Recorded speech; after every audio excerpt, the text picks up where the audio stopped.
Hello, চলো আজ তাড়াতাড়ি বাড়ি যাই, কারণ সন্ধ্যাতে একটা জায়গায় যাওয়ার প্ল্যান আছে। কোথায় যাবো একটু পরে বলছি। বাড়ি ফিরতে দেখি বাদাম জানলায় উঠে বসে খেলা করছে। তাই বাড়ি ঢুকে ওকে একটু চটকে নিলাম, তারপরে গেলাম রেডি হতে।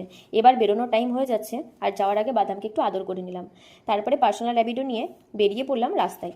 রাস্তায় বেরিয়েছি, আর ঢং করবো না সেটা তো হয় না। তাই দেখো, ঢং করতে করতে পৌঁছে গেলাম সিলভার স্ক্রিন। তারপর পার্সোনাল র্যাপিডোটাকে তার নিজের জায়গায় রেখে এবার ক্যাত মারতে মারতে ঢুকলাম হলে। ঢুকে দেখি 15ই আগস্টে ডেকোরেশন এখনও করা আছে। আমাদের টিকিট ছিল স্ক্রিন 1-এ। যেহেতু একদম লাস্ট মুহূর্তে টিকিট কনফার্ম করা হয়েছে, তাই একদম সামনে সিট পেয়েছি। শুয়ে দেখতে হবে, চাইলে তুমি বুঝতেও পারো। আর আমরা একটু ল্যাদখোর শ্রেণীর মধ্যে পড়ি, তাই ল্যাদ খাওয়ার জায়গা আমরা কখনোই মিস করি না। বাবা, এই যে দেখো ল্যাদখোরটা কত খুশি। আর শোয়ার জায়গা দেখে সঙ্গে আবার কোল্ড ড্রিঙ্ক আর চিপস নিয়েও ঢুকে পড়েছে। যদিও পরে পপকর্ন আর কফি নিয়ে এসেছিল, কারণ আমার আবার এসির হাওয়া ঠিক খুব একটা সহ্য হয় না, কি জানি কেন। আচ্ছা, এবার বলি, দেখতে গেছিলাম ধূমকেতু, অসমাপ্ত একটা গল্প। যেমনই হোক না কেন, চোখের কোণে এক ফোঁটা জল এনে দিয়েছিল যোগেশ।